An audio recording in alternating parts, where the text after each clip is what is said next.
नमस्कार दोस्तों, स्वागत है आप सभी का हमारे चैनल वर्ल्ड ऑफ हैप्पीनेस में। दोस्तों, आज के हमारे इस ऑडियो डिस्कोर्स में आपका तहे दिल से स्वागत है।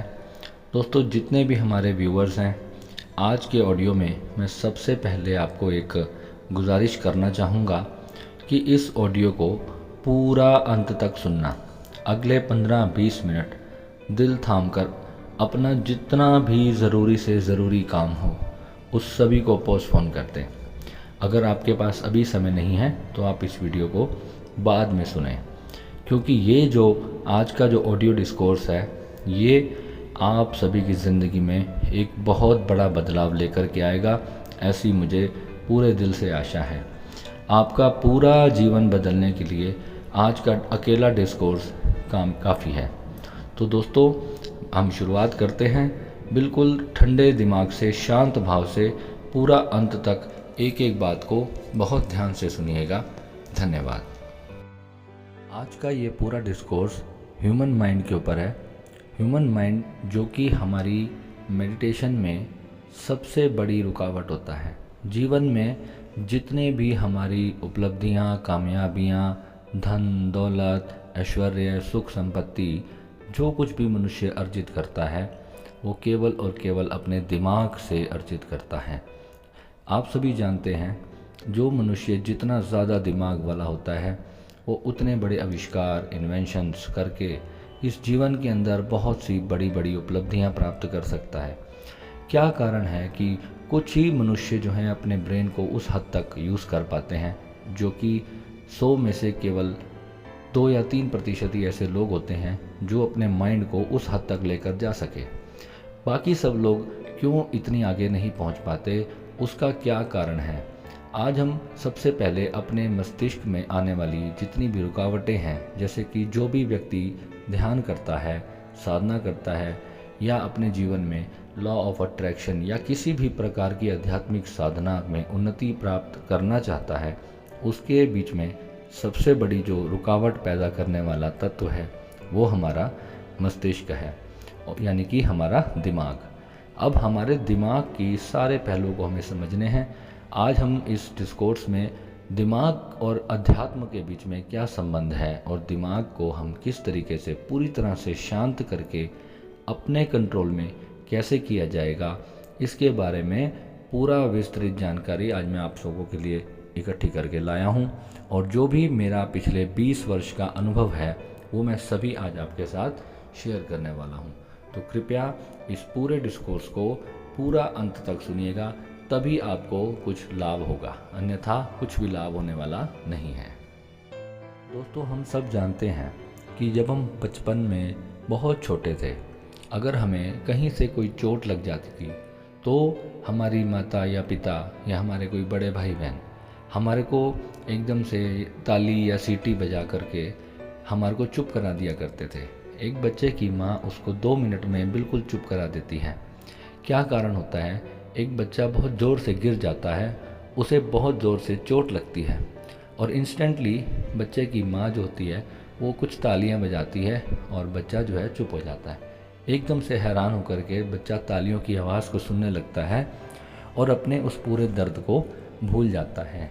ये हमारे ब्रेन का पहला पार्ट है, पहली सीख है जो हमें बचपन में ही दी जाती है, परंतु बड़े होते होते उस सीख को हम पूरी तरह से भूल जाते हैं और एक ही विचार को जिसको हमारा मस्तिष्क पकड़ लेता है उसी में हम अटक कर रह जाते हैं, चाहे वो कोई सुख हो या फिर कोई दुख हो, और उसके अंदर हमारा ब्रेन कंफ्यूज हो जाता है और उसी के अंदर जो है हम उस दुख को पकड़ कर बैठ जाते हैं और अपने पूरे जीवन को बर्बाद कर लेते हैं।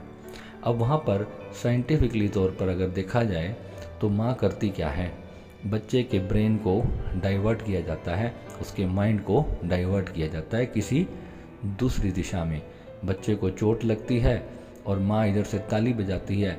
इंस्टेंटली बच्चे के जब कानों में वो आवाज़ पड़ती है तो बच्चा एकदम से उस तालियों की आवाज़ में उसका पूरा ध्यान चला जाता है। यानी कि ध्यान अपनी जगह से हट करके कहीं और चला गया। यानी कि अगर कोई दुख है तो उस दुख से हट करके इंस्टेंटली कहीं और चला गया। और कमाल की बात यह है कि बच्चा अपना पूरा दर्द उसी क्षण में भूल जाता है। दोस्तों, खुशी की ये जो खोज है ये आज की नहीं है। हज़ारों सालों से जितने भी लोग बुद्ध हुए, जितने भी लोग निर्वाण को प्राप्त हुए, उन्होंने ध्यान की अवस्था में जाकर जिस परम रहस्य को जाना, ये वही खजाना आज मैं आपको देने जा रहा हूँ। मेरे गुरु ने जब मुझे इस चीज़ के बारे में समझाया तब मेरी समझ इसको समझने के लिए बहुत ही कम थी, परंतु धीरे धीरे जब मैं उसका अभ्यास करता चला गया तब मुझे पता चला कि ये हमारे जीवन की कितनी महान दौलत है और इससे हम अपने जीवन को कहाँ तक पहुँचा सकते हैं। दोस्तों, हम सोचते हैं कि हमें कोई ऐसी जादू की छड़ी मिल जाए जिससे कि हमारे सारे दुख एक ही पल में कहीं चले जाएं, परंतु ऐसा संभव नहीं होता, क्योंकि हमें हमेशा हर पल हम आसानी से हर चीज़ को प्राप्त करना चाहते हैं, जो कि इस जीवन में संभव नहीं है। परंतु जो भी हमारे कर्मों के कारण जो हमें दुख मिलते हैं, उससे मुक्ति का क्या फिर कोई उपाय नहीं रह जाता? ऐसा बिल्कुल भी नहीं है दोस्तों। आज के इस डिस्कोर्स में आपके जीवन को बदलने के लिए वही महा उपाय मैं आपके लिए लेकर के आया हूँ और इसे कंटिन्यू करते हैं, सुनते रहिएगा। दोस्तों, हमारे दिमाग में, हमारे मन में, हमारे भीतर अपार खुशियों का एक खजाना छुपा हुआ है जो कि हमारी पहुंच से बहुत दूर है। अगर हम अपने इस दिमाग को नियंत्रण में ले आएं तो वो खजाना एक पल भी हमसे दूर नहीं रहेगा। आज हम एक छोटे से उदाहरण को पहले लेते हैं। जैसे कि एक गिलास है पानी का जिसमें आधा पानी भरा हुआ है। दो इंसानों के सोचने का नज़रिया, एक पॉजिटिव सोचता है, एक नकारात्मक सोचता है। ये उदाहरण आपने सुना होगा। अगर एक से पूछे इस गिलास में क्या है तो एक व्यक्ति कहेगा कि ये आधा गिलास भरा हुआ है, और यही अगर एक नकारात्मक चिंतन करने वाले व्यक्ति से पूछे तो वो कहेगा ये क्या, ये तो आधा खाली है, आपने मुझे पूरा भर कर क्यों नहीं दिया। क्योंकि उसकी दृष्टिकोण वहाँ पर जाएगी जहाँ पर किसी चीज़ का अभाव होगा, और वहीं एक सकारात्मक सोच वाले व्यक्ति का जो देखने का नज़रिया होगा वो उस चीज़ पर जाएगा कि शुक्र है एटलीस्ट मुझे आधा तो मिला। तो दोस्तों, खुशी जैसे हम कहते हैं कि एक मन की अवस्था है, ये एक बिल्कुल समझदारी वाली बात है कि वास्तव में खुशी एक हमारे मन की अवस्था है। परंतु जब हमारी दृष्टिकोण उस आधे खाली गिलास पर जाती है तो ऐसी स्थिति में हम क्या करें?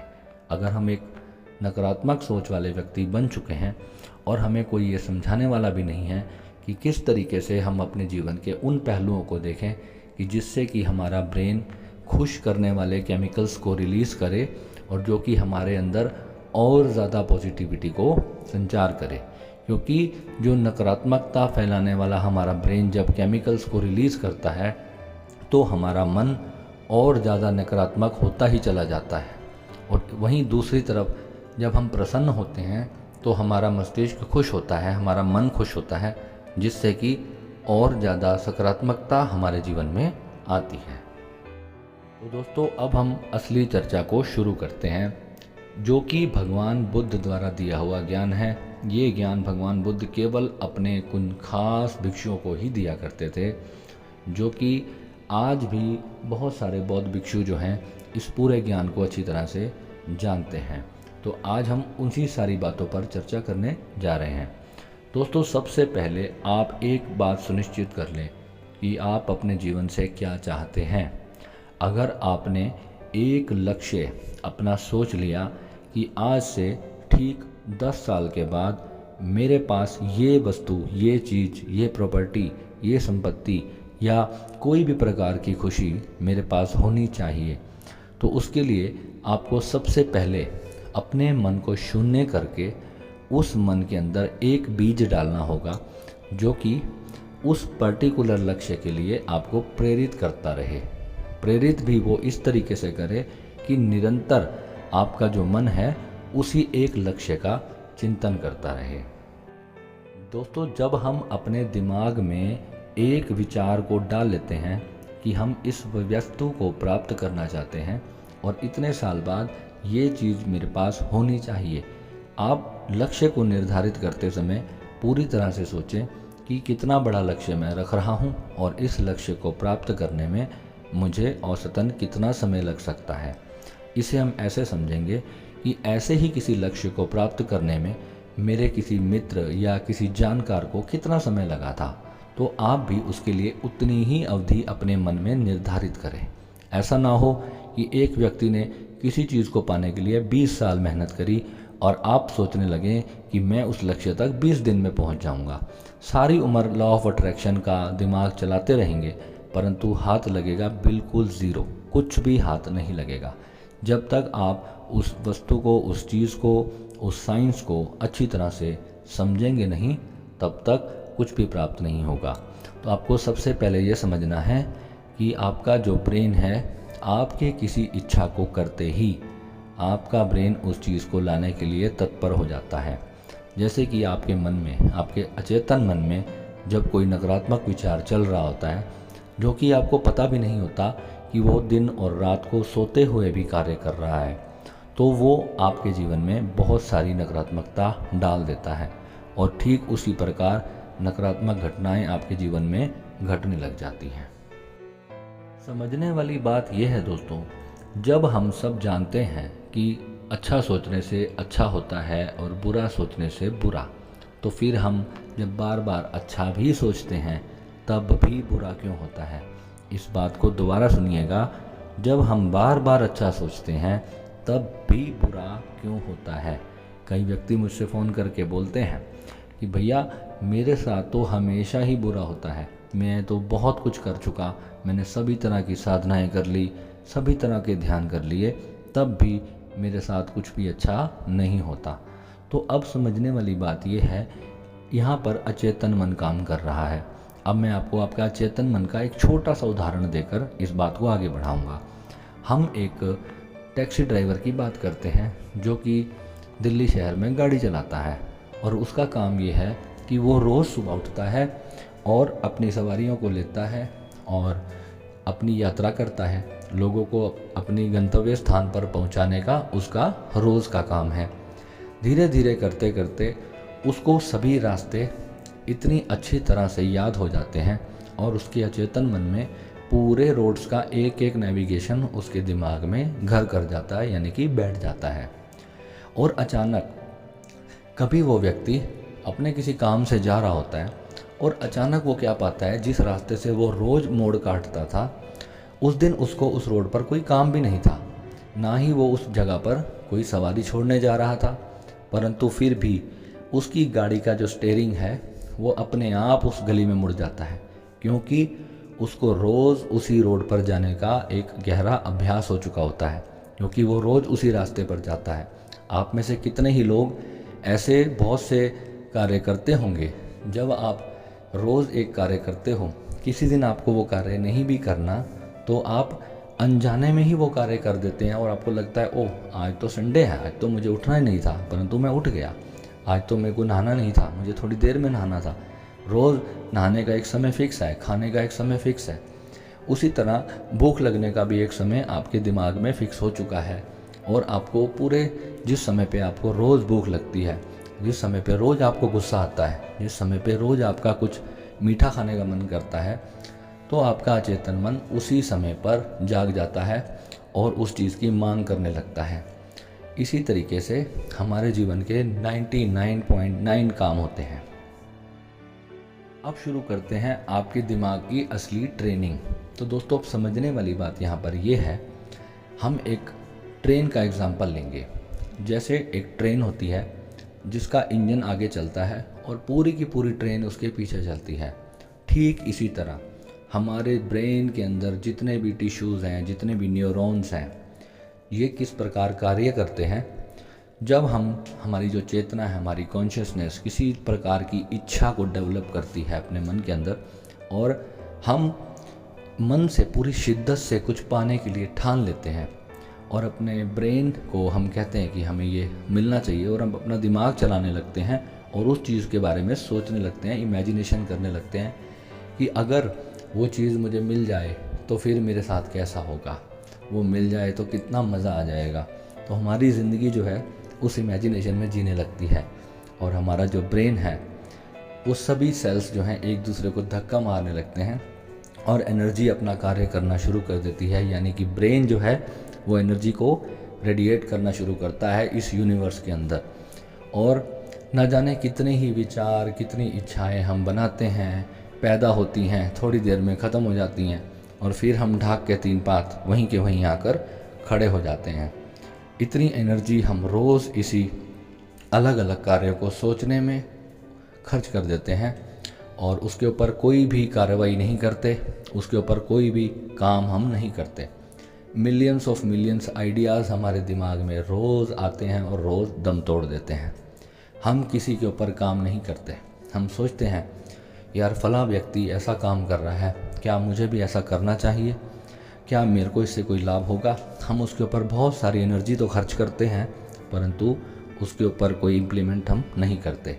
यानी कि वो जो सपना होता है हमारा, वो जो सोच होती है, वो वहीं के वहीं दम तोड़ देती है। यहाँ पर जो हमारे मन की शक्ति होती है, यानी कि जो हमारे संकल्प की शक्ति होती है, वो बहुत गहराई से हमारे भीतर बहुत बड़ा कार्य कर रही होती है।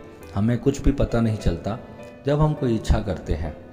सोचो कि आज आप कल्पना कर रहे हैं कि मुझे काश इतना पैसा मिल जाए कि मैं एक दुबई का ट्रिप कर सकूं, और उसी वक्त आपका दिमाग जो है वो उस ट्रिप को अर्न करने के लिए सोचने में जुट जाएगा कि कैसे मैं इतना पैसा कमा लूँ।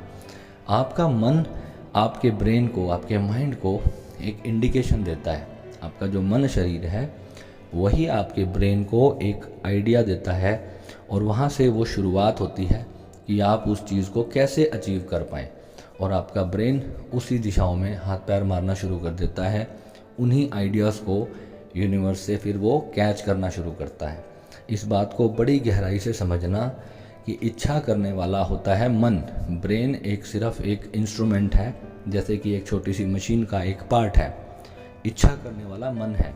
बहुत से लोग यहाँ पर कंफ्यूज हैं, वो मन और माइंड को एक ही समझते हैं। छोटा सा उदाहरण और ले लेते हैं। आपके जो माइंड है वो कितनी जल्दी कंफ्यूज हो जाता है दूसरों के कुछ भी नकारात्मक शब्द यूज़ करने से। एक छोटा सा एग्जांपल लेते हैं, जैसे कि आपके किसी मित्र ने आपको कह दिया यार तू तो बहुत मोटा हो गया। अब हो सकता है आपका वेट पिछली बार से थोड़ा सा ज़्यादा हो चुका हो, परंतु आपने घर जाकर सोचना शुरू कर दिया यार मैं तो बहुत मोटा हो गया हूँ। या किसी ने आपको कह दिया यार तेरे फेस में ना अब वो चमक नहीं रही, तेरा फेस काला हो गया है, यार तू बहुत दुबला हो गया है, यार तू कैसा हो गया है, तू आजकल मिलता ही नहीं, तू कितना टेंशन में क्यों है, तू बहुत परेशान परेशान दिखता है। अब आपने उस बात को अपने मन के अंदर बिठा लिया, अपने अचेतन में बिठा लिया कहीं कि हाँ यार मैं तो मोटा हो गया हूँ, मैं तो पतला हो गया हूँ। किसी भी प्रकार की कोई भी नकारात्मक बात आपके ही लोग आपको कहते हैं, और आप उस बात को अपने भीतर से एक्सेप्ट कर लेते हैं, और उस चीज़ को बार बार दोहराते हैं अपने अचेतन मन के अंदर। कुछ समय बाद उसको दोहराने का जो अभ्यास है वो इतना ज़्यादा हो जाता है कि आपको पता भी नहीं होता।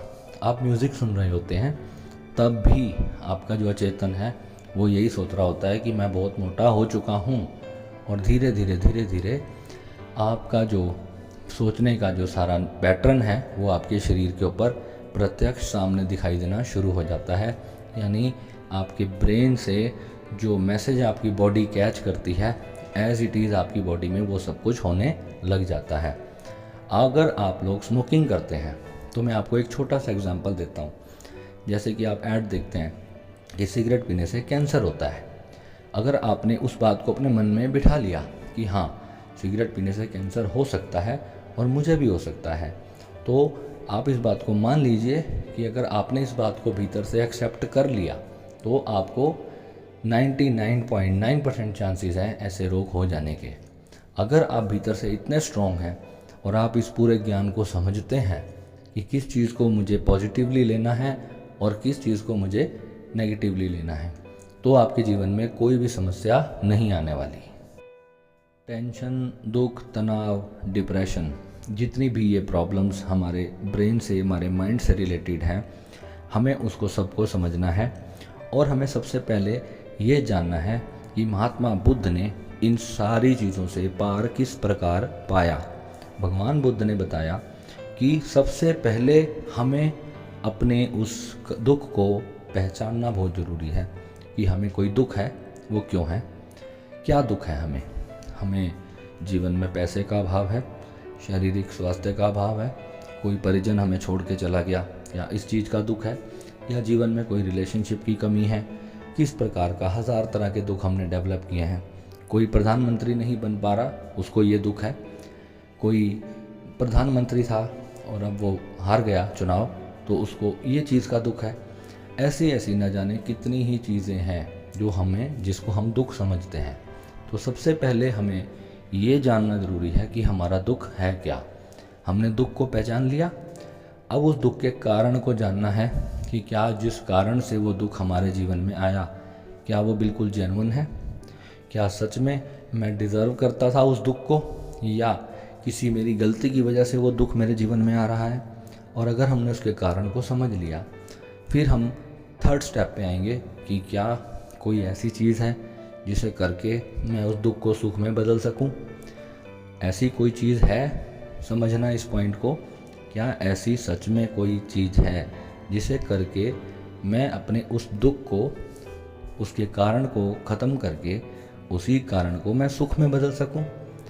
और फोर्थ स्टेप जो बुद्ध ने कहा, जो अंतिम स्टेप है, अगर सब कुछ करने के बाद भी मैं उस दुख को सुख में नहीं बदल पा रहा, तो क्या मुझे उस दुख में अब और दुखी होना चाहिए, या मुझे उस बात को एक्सेप्ट करके अपने मन में शांति से स्वीकार कर लेना चाहिए।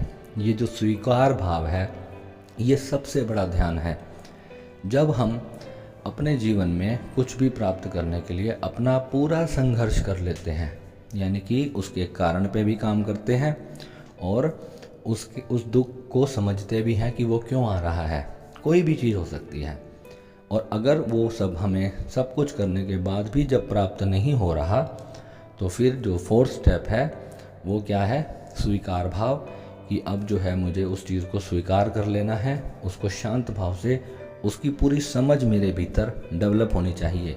ये नहीं कि ऊपर ऊपर से बस मान लिया कि हाँ यार चलो ये तो मेरी किस्मत ही थी। नहीं, अभी आप में से जितने भी समझदार लोग हैं, मेरी बात ख़त्म होते होते वो इस बात के रहस्य को समझ चुके हैं और उनका माइंड इस बात को पूरी तरह से समझ रहा है कि हाँ भैया जो बात बता रहे हैं वो बिल्कुल सच है। समझदारी इसी में है। जब हमने सारा संघर्ष भी कर लिया, सब कुछ कर लिया, और उसके बाद भी अगर कोई चीज़ हमारे जीवन में हमें नहीं मिल रही, तो स्वीकार भाव एक ऐसी अंतिम चीज़ है जिससे कि हम शांत हो सकते हैं। और वही दुख जो है सिर्फ स्वीकार भाव आने से सुख में बदल जाता है।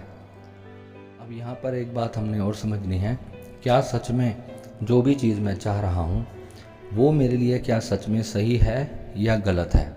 मुझे उसके बारे में पहले पूरी तरह से ये तय कर लेना चाहिए, क्या वो जो इच्छा मैं अपने मन में पाल कर बैठा हूँ, क्या सच में वो एक जेन्युइन इच्छा है, या केवल सिर्फ लोगों को दिखाने के लिए मैंने वो इच्छा निर्मित कर रखी है।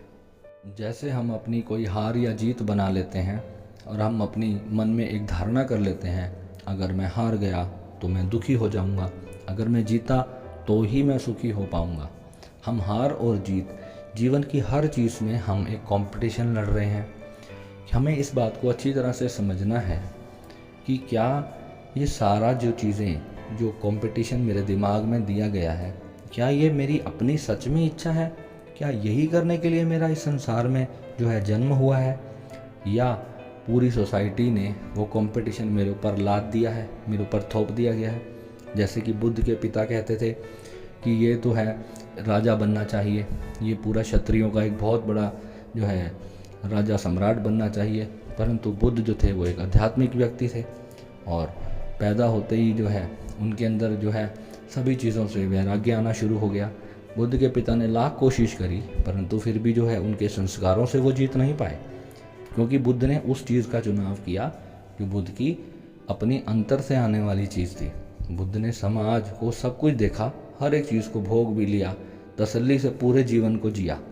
उसके बाद बुद्ध ने इस बात को व्यर्थ जानते हुए अपने भीतर से चुनाव किया, समाज की परवाह ना करते हुए वो अध्यात्म के रास्ते पर चले गए, क्योंकि उन्होंने अपने भीतर से चुना।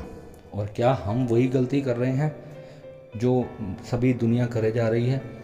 अगर हमें सही मायने में समझ आ जाए कि ये पूरा कंपटीशन समाज का दिया गया है, और जो आध्यात्मिक व्यक्ति होता है वो इस समाज को एक तरफ दरकिनार करते हुए अपने भीतर के चुनाव को करता है और अपने भीतर से निर्णय लेता है और अच्छी तरह से उसको तोल लेता है कि मेरे लिए क्या सही है और क्या गलत है। यहाँ महात्मा बुद्ध अपने भिक्षुओं को क्या समझाते हैं कि जो चिंता है वो चिता के समान है।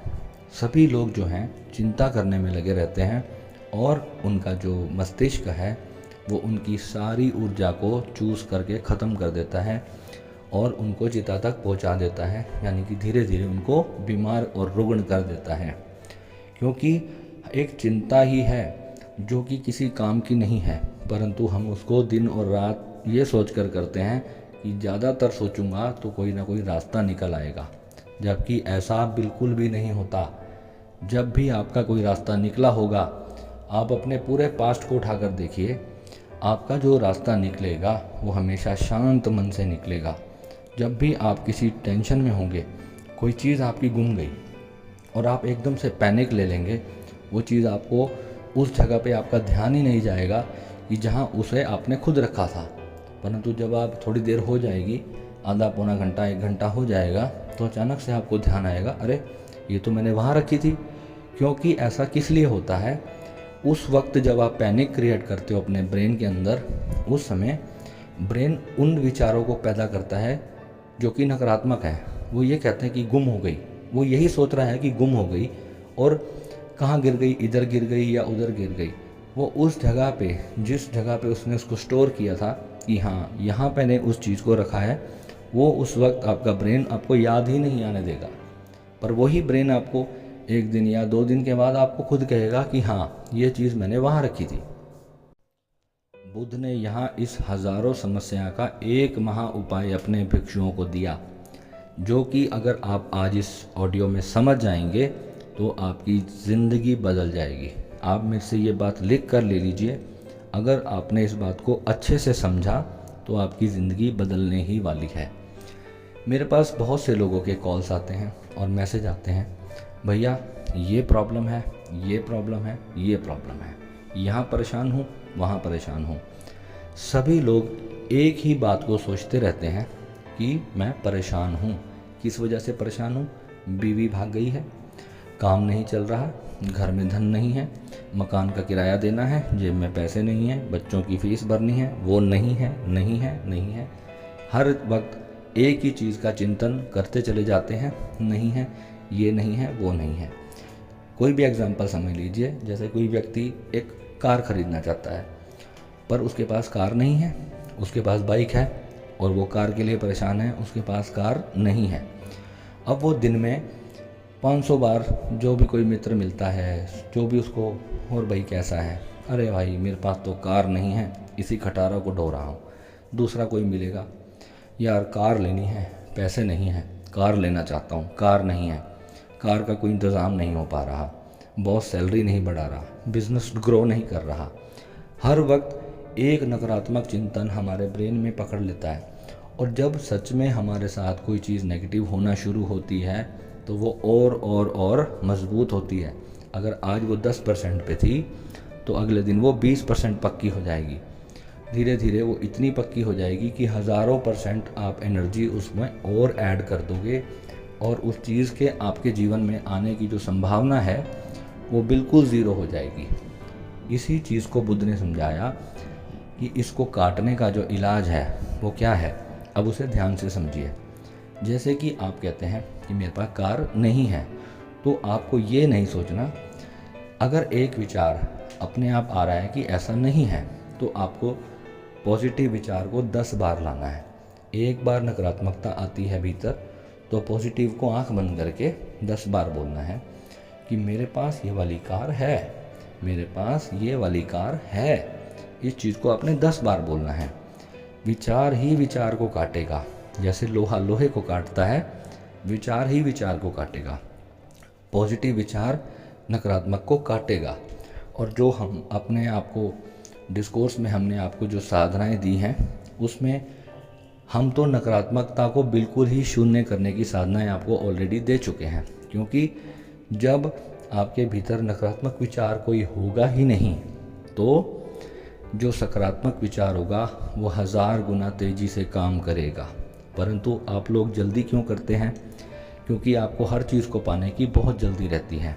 सभी को जो है, हमारे जितने भी जॉइंट मेंबर्स हैं वो ये सोचते हैं कि बस मुझे तो मिल गया, अब बस मैं अब ये क्रिएट कर दूं, वो क्रिएट कर दूं। वो अपनी सारी एनर्जी को उन चीज़ों को पाने में लगा देते हैं, जबकि उनको अपनी नकारात्मक चीज़ों को पहले ख़त्म करना है, उस विचारों को पूरी तरह से ज़ीरो करना है। यानी कि जब एक प्लेन कागज होगा, अब आप उसके ऊपर जो भी ड्रॉ करेंगे वो बड़ा साफ होगा, सटीक दिखाई देगा और बहुत जल्दी आपके जीवन में आ जाएगा। यहाँ इस साधना को और मजबूत करने के लिए मैं आज आपको एक बहुत ज़बरदस्त टिप देने जा रहा हूँ कि अपने भीतर जो है एक समभाव स्थिति को पैदा करो। समभाव समझिए, यानी कि जिसे हम स्वीकार भाव बोल रहे थे उसी को यहाँ मैं कह रहा हूँ समभाव।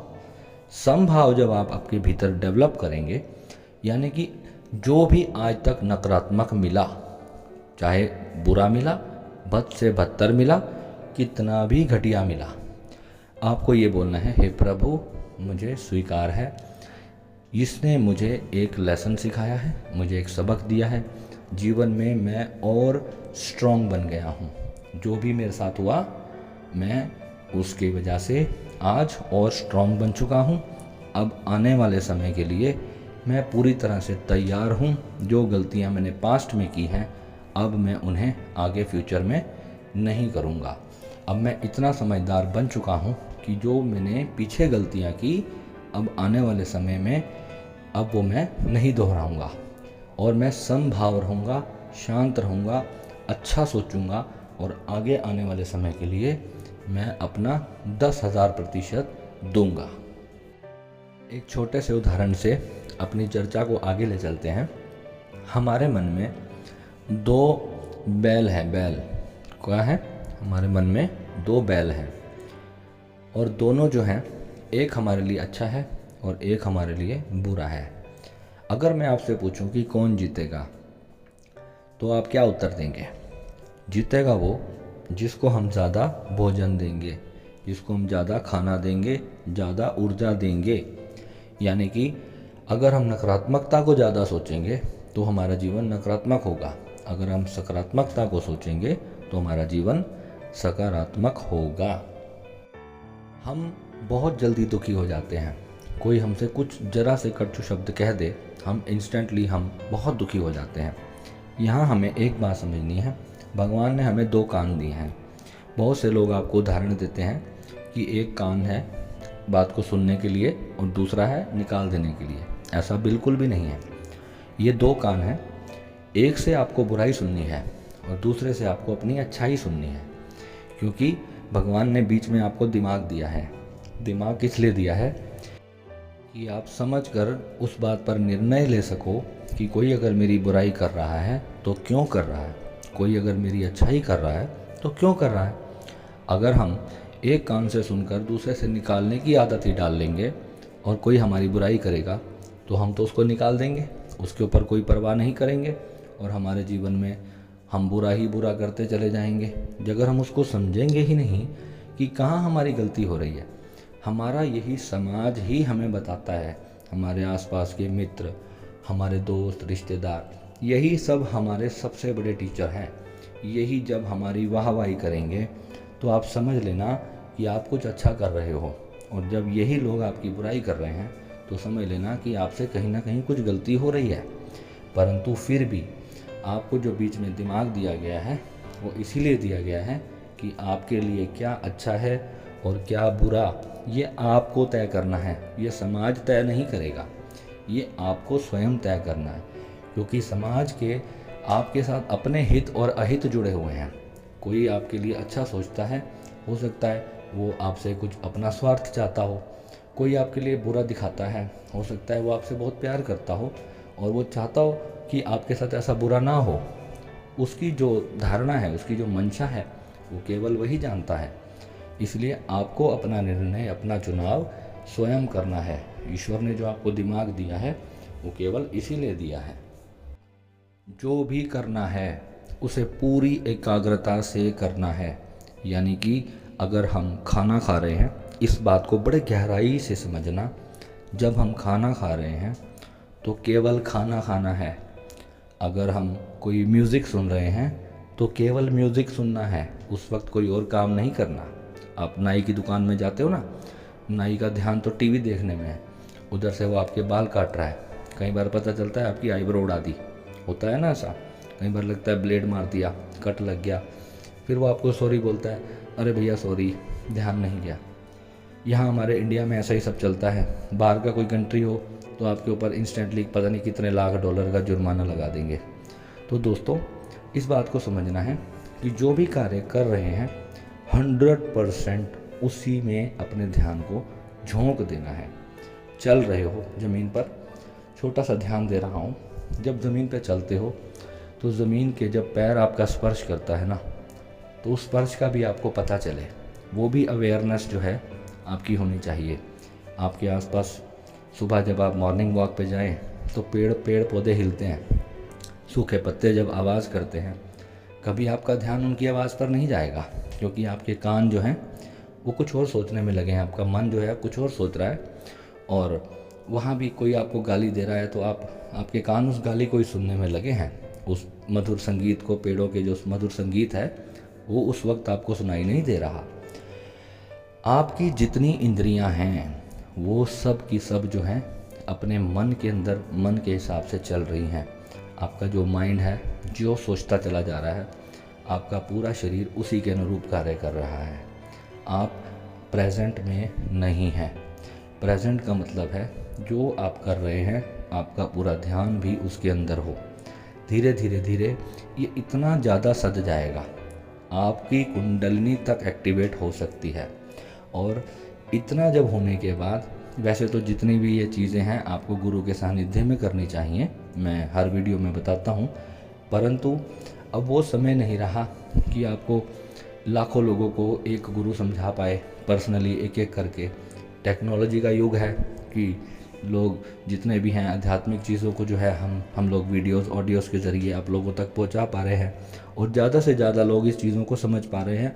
और मेरा तो अभ्यास ही, प्रयास ही यही है कि जो है आसान से आसान भाषा में, अब मैं अपने स्टोर रूम में बैठा हूँ इस वक्त, पंखा भी बंद है, बड़े प्यार से जो है आराम से जो भीतर से आ रहा है, जो मन से आ रहा है, उसको बोल रहा हूँ।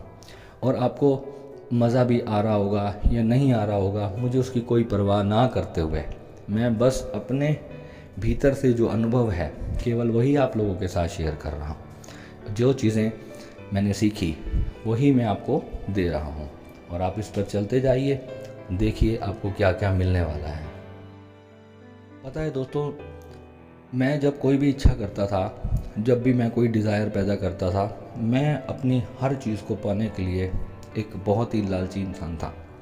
यानी कि लालची मैं खुद को कहता था, परंतु मैं लालची नहीं था। मैं आज की डेट में उस चीज़ को कहूँगा कि मैं बहुत ज़्यादा सिंसियर था। किसी भी चीज़ को प्राप्त करने के लिए मैं अपनी 100% डिवोशन उस कार्य को झोंक देता था करने के लिए, कि मुझे या तो मैं व्यर्थ की इच्छाएं पालता ही नहीं था। अगर मैंने कोई इच्छा प्राप्त की, अपने मन में डाली, तो बस फिर मुझे उसको पूरा करना है, चाहे मैं मर जाऊं। मेरे पूरे प्राण जो हैं उस इच्छा को पूरा करने के लिए लग जाएंगे। और यही महात्मा बुद्ध ने जब धम्मपद में समझाया, तब जो है मुझे बहुत अच्छा लगा। मुझे लगा मैं तो अनजाने में वही सब कर रहा था जो सिद्ध गुरुओं का ज्ञान था। परंतु कई बार क्या होता है, हम किसी चीज़ को प्राप्त करने के लिए हम गलत कदम भी उठा लेते हैं। यानी कि अगर हम जब पूरी तरह से अध्यात्म को समझेंगे तो हमको ये जानना है कि क्या सही है और क्या गलत है। ये नहीं है कि मेरा लक्ष्य है करोड़पति बनना, उसके लिए मैं किसी का मर्डर कर दूं, किसी की सुपारी ले लूं, तो ऐसा कार्य नहीं करना है।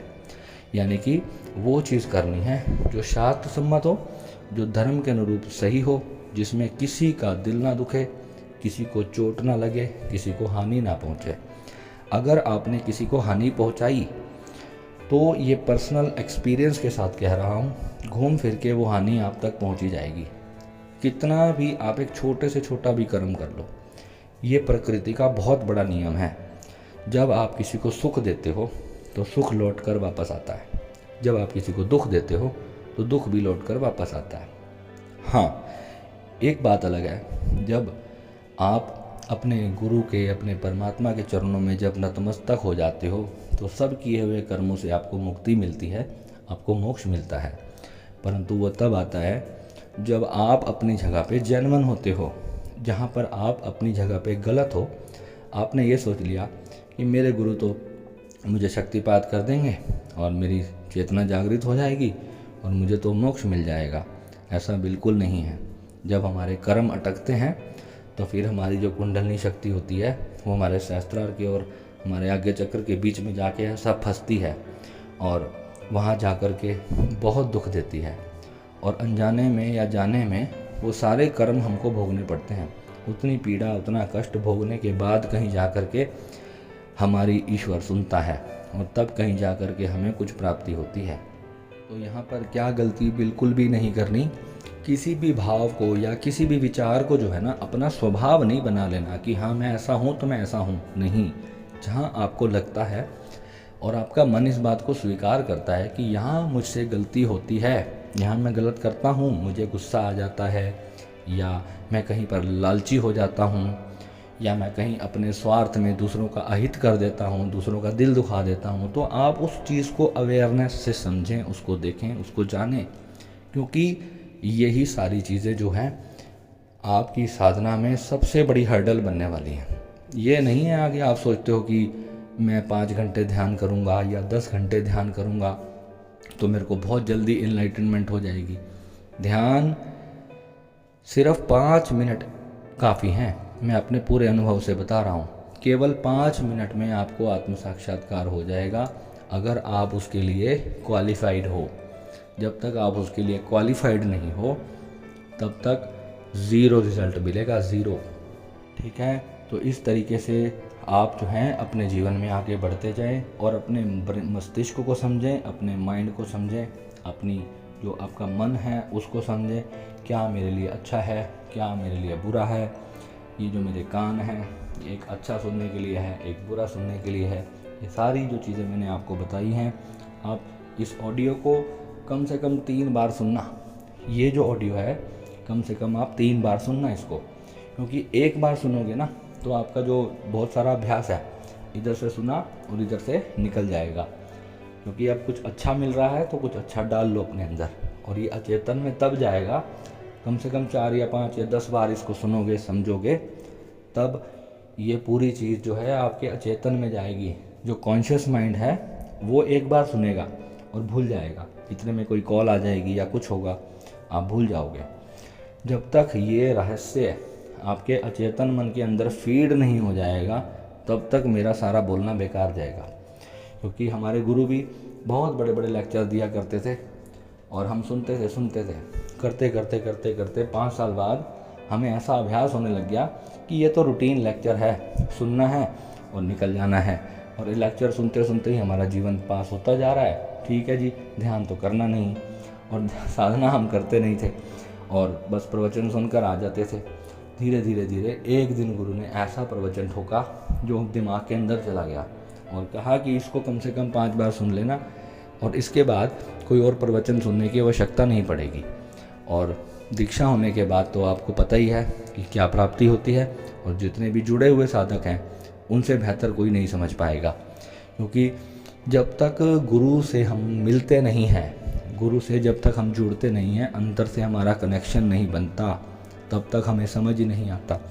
हमें गुरु भी एक वैसा ही एक नॉर्मल सा इंसान ही दिखाई दे रहा होता है, तब तक हमें कुछ भी पता नहीं चलता।